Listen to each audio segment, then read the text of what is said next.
Johnny Dollar. Pete Brenneman, Johnny, out here in Las Vegas. Brenneman. Western Maritime and Life? That's right. How are you, Pete? Busy, Johnny. Checking over a set of plane schedules. About to have yourself a spring vacation? Where are you headed for, Pete? I'm not. Oh, no? You are. I am? Yep. Well, thanks for telling me. Now, the way I figure it, if you pull out of Hartford about 9 p.m. your time, that's a couple of hours from now. Well, now, Pete, I take a jet out of New York at 11:15. Well, in spite of another change you'll have to make in Los Angeles, you ought to be here in Vegas in plenty of time for breakfast. I should, That's the way I figure it. You mind telling me what it's all about? Not a bit, Johnny, not a bit. Go ahead. One of our clients out here, a young fellow by the name of Harvey Skillman. Straight life policy for $62,000. Yeah, what's happened to him, Pete? Dead. Poison. I'll be there.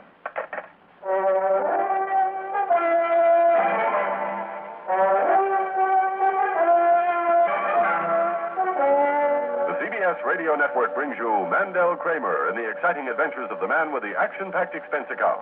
America's fabulous freelance insurance investigator. Yours truly, Johnny Dollar.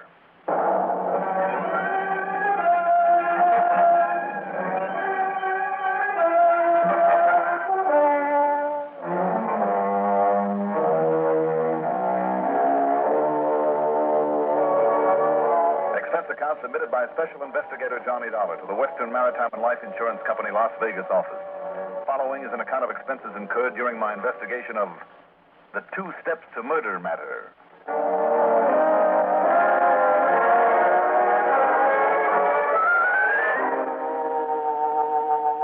Expense account item 1. $6 for a cab to Bradley Field. Item 2. $193.49 plane fare, Hartford to New York to Los Angeles to Las Vegas, Nevada. As Pete Brenneman had promised, I got there in time for breakfast. A very early one. He met me at McCarran Field and drove me into the Silver Dollar Cafe just around the corner from his office on Fremont Street. Okay, now, Johnny, what's the matter? I just don't get it, Pete. Don't get what? That sweet little old lady. She looks like somebody's Sunday school teacher. Right there by the front door, and at this time of the morning. Judging by that pile of quarters next to her, I'd say she hit the jackpot a couple of hours ago and is just busy putting them all back. Pete, isn't there a single building in this town that hasn't got slot machines in it? Oh, I've heard tell the churches don't have any, but come to think of it, I guess they're about all. With all the casinos up and down the street and at the fancy hotels out on the strip going 24 hours a day, does anybody do anything around here besides gamble? Are you kidding? We're right in the middle of some pretty important ranching and mining country. Oh? Now, what about this Harvey Skillman that you mentioned on the phone? I thought you were in a hurry for me to get on it. Well, I was. I am. But, Johnny, I just talked again to Sergeant Carley over at headquarters. He says you come out here for nothing. Oh? Why? Well, the minute Doc Porter, he's the police medical, found out Harvey's been poisoned. What sort of poison, Pete? Oh, it's called penorphin alkylate. Oh, really? Yeah, a real deadly stuff. Yes, I know. A teaspoonful of that would kill a man in seconds. But, Pete... And Doc found some of it, some residue, in the bottom of the coffee cup Harvey just used. He was a great coffee drinker. Pete? And then what did Sergeant Carley find in the sugar bowl? Loaded with the stuff, almost as much of those white crystals of it as there was sugar. So naturally, everybody shouted murder. Now, wait a minute, Pete. Yeah? From what I know of penorphin alkylate... Yeah, that's exactly what finally hit Doc Porter. Because the way he explained that stuff to me, the taste of it... Now, could this Harvey Skillman have been plastered to the gills when he drank the coffee containing it? No, sir. Harv never touched the stuff. Are you sure? I'm sure.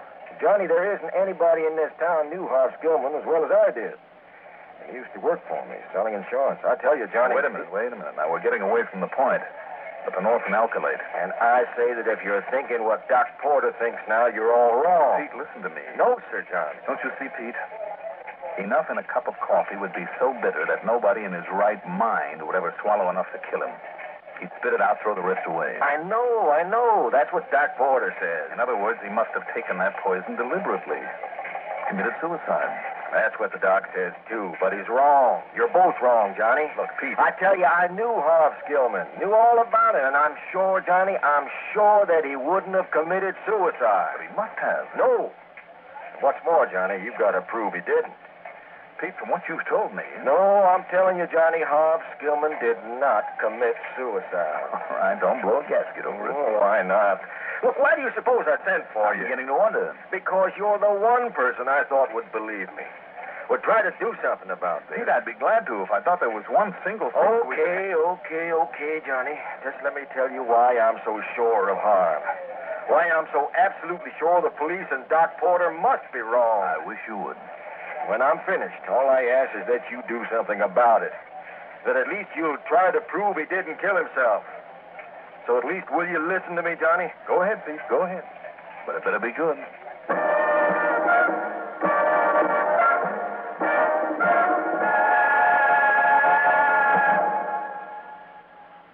Douglas Edwards here, part of a continuing sound picture that includes many persons and personalities. This is Dimension in England. Alexander Kendrick reporting. Israel's night, Tony. I sing with Bing. I sing with Bing every weekday. This is Peter Kalisher in Tokyo for CBS News. This is Art Linkletter and our guests and our kids on the house party each weekday morning right here. This is Dimension on the lighter side of the news. Larry Lasser reporting with another edition of Quotes of the Week. This is CBS Radio's Jerry Coleman inviting you to be with me on this station throughout your weekend for Coleman on Sports. Gerald Mohr. Yes, Derwent Kirby. This is Dimension in Central Europe. Daniel Shaw reporting. This is Arthur Godfrey, and we're really going this year. Hello, everybody. This is Lowell Thomas. There's a sound difference when you're dialed to a CBS radio network station in news, in entertainment, in Dimension.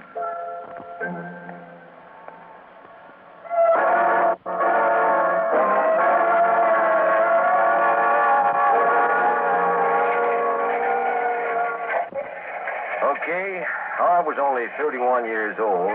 Not too healthy a guy, but okay. Like I said, he worked for me in the office selling insurance until he hit it lucky one night. Lucky? How do you mean, Pete? At one of the crap tables at one of the casinos here in town, Harv threw those dice for 21 straight passes, and he ran a sawbuck up to $44,000. Wow. I hope he had sense enough to quit then. Sure he did. He also quit his job. You know why? Why? Because of his kid sister, Mary. And, Johnny, she's about the nicest, finest, prettiest, most pathetic gal you ever saw. Pathetic, Pete? Yeah, and the most unselfish girl I ever knew. A nurse. A good one. Spend all her time, every bit of it, helping other folks who couldn't help themselves. But then, Johnny, about a year and a half ago, she came down with some kind of a crippling bone disease that nobody thought she'd ever recover from. But the minute Harv got hold of that money, with that and all his savings, he took her straight to the Mayo Clinic back in Rochester, Minnesota. Can't think of a better place. And when they'd done all they could, he took her east to some high-priced man in New York. Good for him. And now she's going to recover, Johnny. She's going to be as good as new. Wonderful. It's going to take another year, maybe, in that expensive hospital and all, but she's going to be all right, thanks to Harv. I can see why you liked him, Pete. Sure. The only trouble was that, well, Harv began to run low on money, so he came on back here. Oh, no. Yeah, he thought he could run up another big killing. But all for her, mind you. Well, wouldn't the people that she'd been so good to help her financially? No, Johnny. Harv felt he had to do it all himself. But he promptly lost everything he'd had left, excepting his insurance. So if anything happened to him, he could be sure that she'd be taken care of. Couldn't he have borrowed against the insurance? Yeah, we would have reduced the principal too much, in case something did happen to him. Oh, that's true. Okay, so he came on back to work for me, and I helped him all I could. Kept giving him all my best prospects. And by living cheaply and all that, Harv managed to save a lot of money again. But that's when Lippy Lorenzo lowered the boom. Lippy Lorenzo? Yep. Used to be one of Capone's hoods out in Chicago. That's the one. He came out here and retired on a little ranch out north of town. Spends his time growing flowers in a cactus garden. Isn't he one of the people reputed to have muscled in on some of the big casinos around here? Let's say rumored. These casinos are pretty clean, Johnny. They have to be. Yeah, I guess so. Anyhow, Harv confided to me that Lippy had something on him. Enough to blackmail him for everything he Did had. he tell you what it was? Nope. Oh, Pete, If he was ever mixed up with Lippy Lorenzo, I'm afraid my sympathy for him has chilled slightly. Johnny Harv swore to me that he'd paid his debt to society and then some. And I believed him. I still do. What's more, it was his sister Mary that he was living and working for. And I mean working. But he knew he had to settle things once and for all with Lorenzo. Settle with him how? With a deck of cards. How do you mean, Pete? Lippy knew. Don't ask me how. Lippy knew that Harv had something over 10,000, so that's what he was demanding. But Harv knew what a gambler Lippy is, and if he could get Lippy into a double or nothing, trust the deck for high cards. Must have been crazy, Pete. I know. I tried to talk him out of it. I told him that if he won, Lippy would probably pay him off all right. But his life wouldn't be worth a nickel. Of course. But he went out to Lippy's place, went through with it. And Johnny, Harv did win the cut. And Lippy paid off. And then? Well, Harv stopped by the office to tell me about it, to say that he was going to pack up and take that money to New York for Mary. But you think Lippy got to him before he could? Police thought so, too, Johnny. When I called him over there, and they found he'd been poisoned. But then when Doc Porter came along and found it was from that penorphin alkylate in his coffee, something he couldn't have helped but notice. Anyhow, Doc said he must have taken it deliberately, and the police agreed with him. But why would he do that? You know what they said? What? To make it look as though Lippy had done it to him. So his insurance would have to be paid, and there'd be all that money for his sister. Much more than he'd won from Lippy. He was living his whole life for Mary, so they claimed he was willing to die for her. But Harv, an insurance man? What? Pete, if he was half as smart as you seem to think, he knew darned well that even a suspicion of suicide might keep his sister from getting a penny. Right, Johnny. And thank goodness you're coming around to my way of thinking now. Just the same, Pete. I want her to have that money. She needs it. She deserves it. And she'll get it, too, Johnny, unless Doc Porter puts that one word, suicide, on Harv's death certificate. But unless he was drunk or doped before he started drinking that poisoned cup of coffee. Did anybody see him just before it happened? I did, Johnny. There at his apartment. You did? I drove him over from the office to help him pack up for the trip east. And then I was going to drive him out to the airport. Was there any sign that anybody else had been there at his place? No. The front door was unlocked, though. It was. But he told me that he often forgot to lock it. But somebody could have got in without any trouble. Anybody.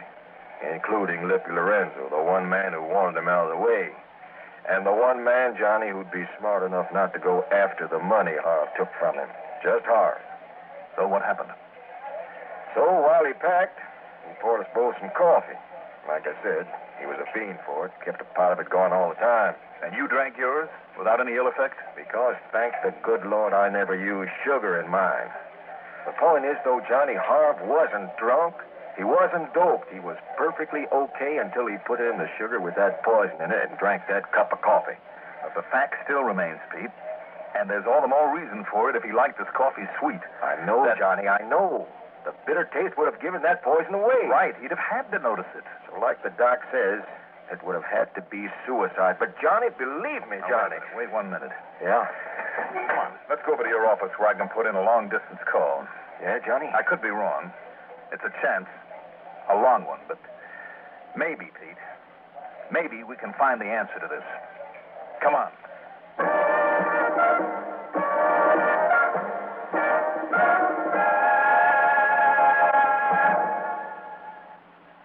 You feel better about smoking with the taste of Kent. With the micronite filter.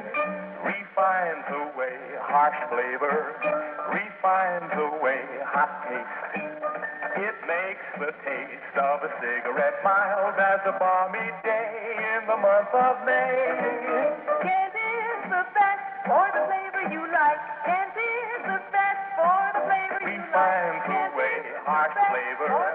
Refines away hot taste. It makes the taste of a cigarette mild as a balmy day in the month of May. Kent is the best. Kent with the micronite filter. Kent is the best. Kent with the micronite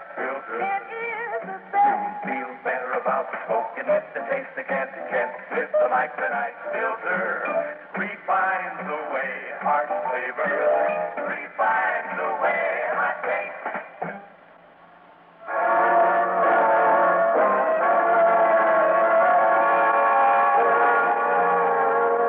A real professional, a doctor, lawyer, physicist, you name it, has to know a lot about one particular thing. But in a job like mine, it's important to know a little about a lot of things. And sometimes even more important to know what pros do know the most about certain things and where to contact them. And that's why my long-distance call from there in Pete Brenneman's insurance office was to an old, highly respected friend of mine, Dr. Les Crutcher in Sarasota, Florida. Not only because of Doc's deep interest in forensic medicine, but the fact that he'd spent many years in the study of strange and exotic plants and herbs. I mean, the kind the witch doctors often used on their half-savage patients in the jungles, the kind that educated people sneered at, until medical men came along and found that some of them had curative value. Things like digitalis, the heart stimulant from the foxglove flower, and quinine from cinchona bark, strychnia from the St. Ignatius bean, belladonna from the root of the deadly nightshade. And Crutcher knows as much about them as any man alive. Johnny, nice to hear from you again. You here in Sarasota? No, sir. Well, if so, I hope you'll drop in for a little visit. I always thoroughly enjoy talking with you. Well, thank you, Doc, but I'm out here in Las Vegas, Nevada. Las Vegas? That wild, wide-open gambling town? Well, it isn't quite as bad as that, Doc. Haven't seen you since the day here in my office when you acted like a spoiled young brat. I know. Because a glass full of medicine I wanted you to take didn't taste very good. Was slightly bitter. But I did take it, Doc.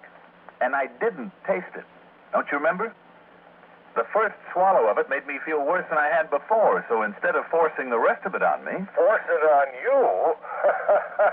A timid little old man like me force something onto a husky young buck like you? Well, the point is, you brewed me a cup of, a kind of a cup of tea, Doc.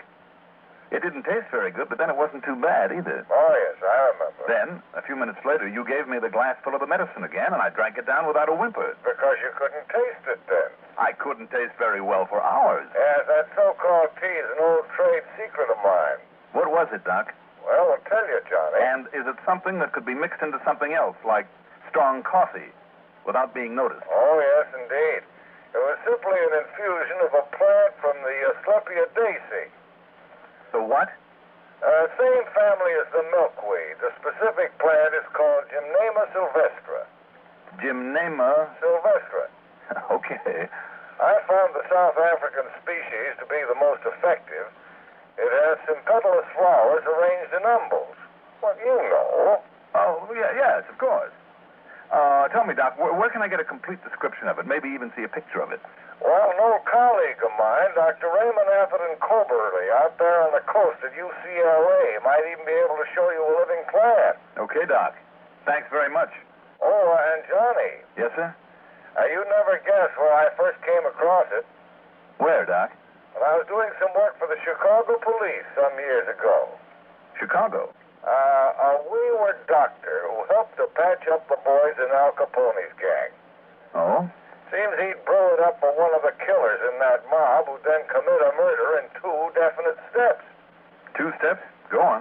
Before giving his victim a drink full of some rank poison, he'd give him one loaded with this gymnamic acid.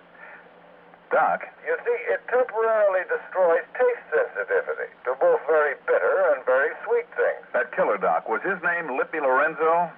No, it was Willie something. But Lippy would have known about it.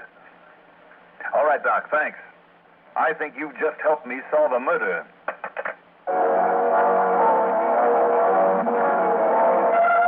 Item 3 is 3140 and covers a plane to Los Angeles and a cab to UCLA's Medical Center.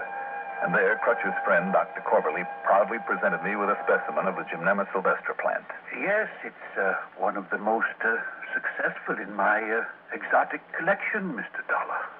I'm glad you had it, sir. But whether it can be grown out in the dry air of the desert, Mr. Dollar, Well, wouldn't the dried up leaves of it be just as potent as fresh ones, Dr. Corberly? Possibly. In which form do you plan to use it, huh? Oh, I don't.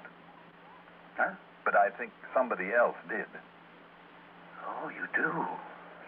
Yes, sir. But who besides a man like Crutcher would know about it? A killer. Item 4, another $31.40 for the trip back to Vegas. Item 5, the usual $50 deposit on a rental car. Then, after a brief stop at police headquarters, I drove north to the little ranch I'd heard about. But I wasn't exactly alone. Dollar, did you say? That's right, Lippy. I'm Johnny Dollar. Yeah, the big shot insurance detective, eh? Well, I sure don't get it, what you're doing around here. oh, you don't, hmm? Look, you or anybody else ain't got a thing on me, Dollar. So you don't bother me one bit. So come on in, let's have a drink, and you can tell me what's on your mind, eh? Why not? Just don't try to make no trouble, is all. Because all I'm doing out here is, well, didn't you see that pretty cactus garden I got out front? Oh, I saw that, all right. What I didn't see, though, is... Well. Yeah, what's well? Right here in this vase, this kind of a dried-up milkweed. Yeah? Only it isn't. What do you mean it isn't? But it's pretty, ain't it? Pretty? Or a good idea for covering a murder? What are you talking about, eh? When Harvey Skillman came out here to settle up with you, Now, what's that to you? you gave him a drink. A good, strong cup of coffee, maybe. So what? He practically lives on coffee. So what's the matter if I did? When you made it, you put in the leaves of this Gymnema sylvestre plant in order to numb his sense of taste. Now, listen, Dollar. That was the one way you could be sure he'd never taste the poison, the panorphin alkylate that you'd later put into the sugar bowl at his apartment. Oh, you're pretty smart, huh? And the result? The police would think he committed suicide. That's right, they would. And they do. And they're never going to think otherwise, Dollar, because you ain't going to be around to tell them otherwise. You see this?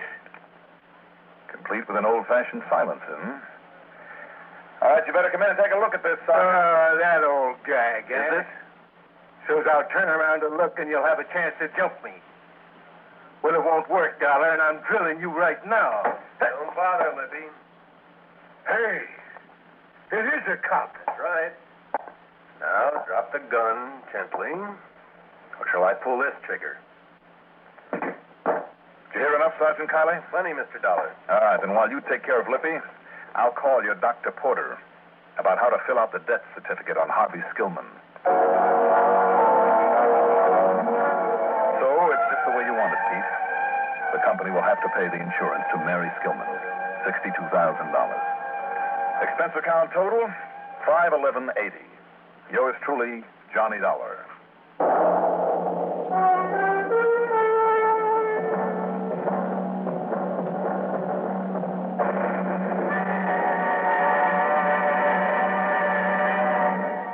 Now, here is our star to tell you about next week's story. Next week, one of the most clever devices for murder that I ever saw. Join us, won't you? Yours truly, Johnny Dollar.